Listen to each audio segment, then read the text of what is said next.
Hi, it's Stacey, and today is April the 3rd, 2021, as I record the Director's Cut commentary for Barry and Amanda's wedding gig log that actually took place in November of 2019. So this was back before the pandemic hit, and there was no social distancing at this point or anything like that. Now we're on our way to Scopolo's at New World Landing in downtown Pensacola. And Scopolo's was a famous restaurant that had been in Pensacola for years, and they finally moved into New World Landing. And the last I heard is that they were closing down, or actually they weren't going to reopen. They sustained some damage from Hurricane Sally back in September of 2020, so that's been almost a little over 6 months ago now, and they won't be reopening. So I think that the hotel there is going to just take over the banquet facility like they had before Scopolo's moved in there. So anyway, real nice place. We've done weddings from there before.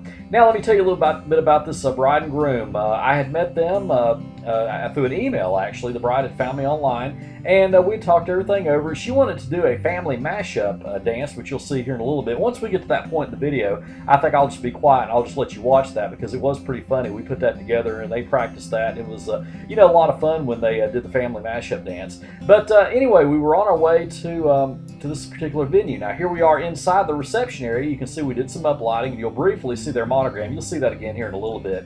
But we're going to quickly go out to the ceremony location. Now let me tell you about what happened during the ceremony.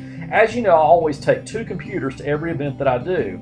And I had one of my computers set up outside for the ceremony, one of them set up inside for the reception. And then what I normally do is I take that computer that's out for the ceremony and I bring it back in there to have it as a backup for the reception once the ceremony's over with. And I always make sure that I've got the same music on both computers in case I need it. Well, this particular wedding I did need it, because right before the ceremony began, for some reason, I had to restart my computer, and when I did that, it decided it wanted to do updates. And if you've ever seen your computer do updates, you know that can take a while. So anyway, I had to quickly run back in and get my other computer that I had set up for the reception. I took it out there, we did the ceremony, and everything went great. But it's just a good reminder that it's always great to go ahead and make sure that you have 2 computers, and that really came in handy that day. I don't even think that computer finished updating until the reception was almost over with, so I don't know what the deal was with that, but I've since learned how to change the time on when the computer can do the updates now. So anyway, here we are at the reception. That's the groom doing a speech. Now those photographers back there, they may look familiar to you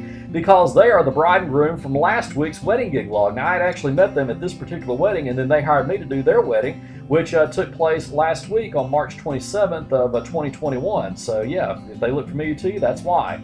And you can see the father of the bride here, father of the groom giving a toast.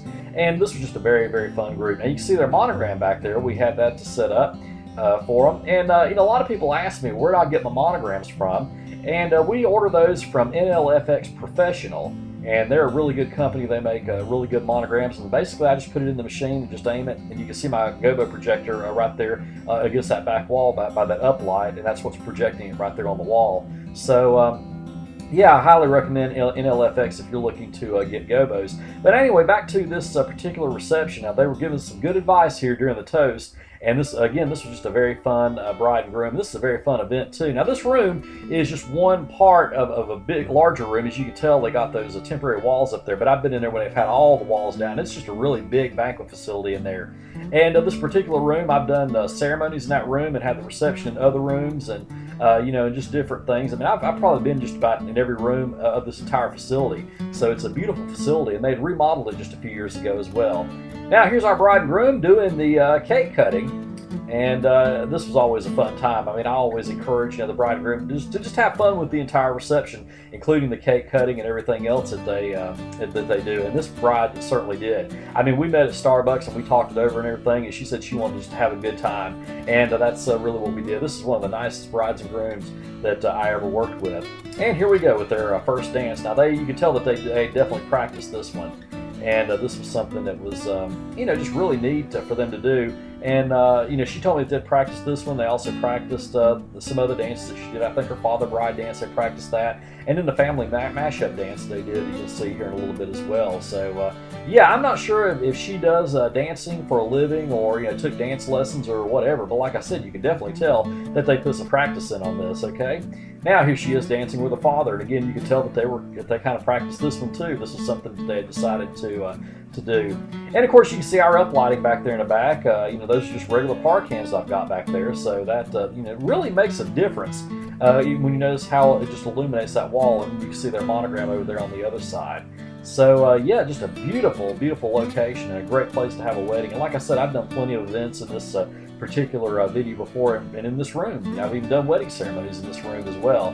So yeah, here we go now with the mother groom dance, and you can see how that it looks like they practiced this dance as well. So just a lot of fun, and this was just a very fun bride and groom to work with. And one other thing that I wanted to mention about what was going on, the decorations that you see, that was actually done by a private company that came in and put the drapery up there above the ceiling there. So that was not actually part of the facility. So we have a company here in Pensacola that'll come and actually do that for you. So that's pretty neat. Now here we are getting into the open dancing. As you can see, everybody's out there having a good time, and we start out with the Cupid Shuffle. That's what I normally start out with at most of my weddings, and that's just a good song just to get everybody out there dancing and having a good time and all that good stuff, as you can see. And this group definitely is having a good time, and they're just really enjoying themselves. So yeah, you can tell that the Cupid Shuffle always gets people out there ready to go and have some fun. And there they are doing some more dancing. I think we're playing Shout here. You can see that they're moving their hands up like that. So yeah, another song that gets people out there dancing as well. And there's the bride dancing with some of her friends. And yeah, they were just having a lot of fun. And just a very, very fun bride and groom. And I really enjoyed having the opportunity to work with them.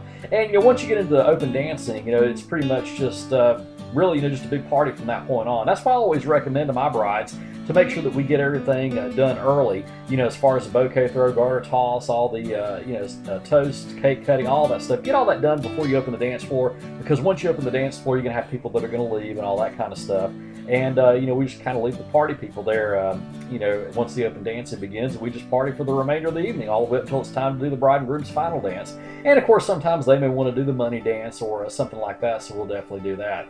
Now here's a special dance that the parents of the bride wanted to do, and you can see that they practiced a special dance as well, so we let them have the floor to do that, which was really fun as well, so they really like that.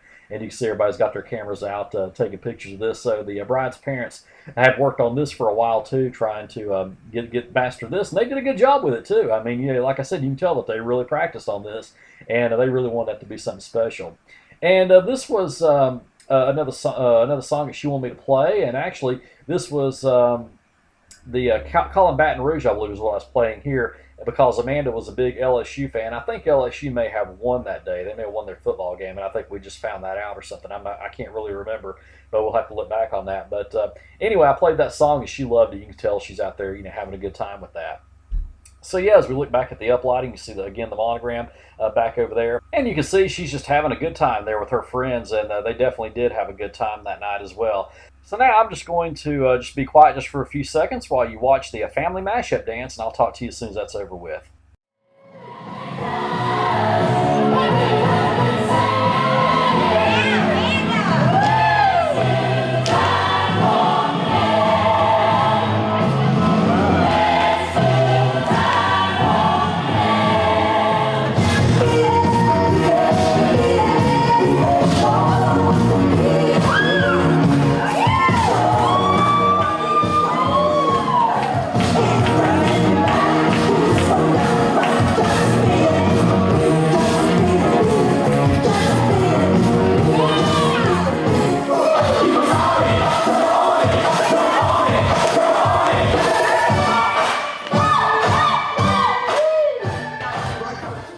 wasn't that a fun family mashup dance that they did? And Amanda told me that they were wanting to practice that, so I'm the one that actually put that together. She sent me some songs that she wanted to include, and I actually mixed that together, and they practiced that for a while, and it really paid off. So we're getting ready to end the reception here in just a little bit. As you can see the crowd was already beginning to thin out. So here we are doing the bride and groom's final dance.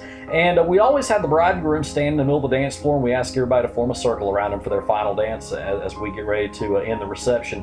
And this was just another very, very positive event that went on, and I know the bride and groom were really happy, and I was really happy working with them too. Like I said, they were a very fun bride and groom to work with, and their friends and family were very fun too. And then of course, I met the photographers who hired me to do their wedding later on, so that was always great. They were a fun bride and groom to work with as well. So just a positive event that came with this entire particular wedding. Now there we are. That's the ceremony location that I'm zooming in there, and I was outside there. We're recording the final wrap for this wedding gig log, and that's what downtown Pensacola looks like on a Saturday evening. There's the facility there, and in just a second I'll show you 511 Palafox right up the street. I've done weddings from there before in that building that I just showed you. And so there are a lot of wedding venues like right there, all in the same block. So anyway, I was doing the final wrap there, and it was just a nice evening. I don't even have a jacket on. It was in November, so that gives you any idea what the weather's like here in Florida in November. Sometimes it can be cold, sometimes it can be warm, and it wasn't that bad when I recorded this particular wedding gig log. So anyway, we're going to go ahead and wrap this up. I hope you enjoyed watching this wedding gig log. I know I enjoyed watching it with you, and just sort of reliving these memories as we go back and look through the wedding gig logs from the past. And we're going to have new wedding gig logs coming up next weekend, so I'll look forward to talking to you then. And until then, practice and enjoy.